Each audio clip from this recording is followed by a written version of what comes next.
Hello and welcome back to my channel. In today's video, I will show you how to fix Ethiopian Airlines app not working. So let's get started.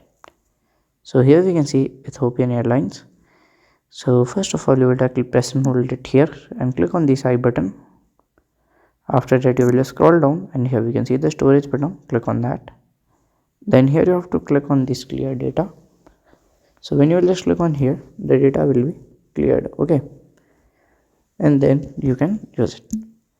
So if it's work, then okay. If it's not work, you have to open your google.com and at here you have to search for the Ethiopian Airlines. Okay,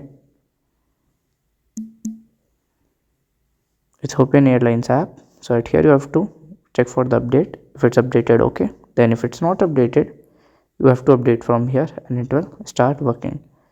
So by this way you can fix it. So if you find this video helpful, make sure you like, subscribe and share the video. Thank you for watching.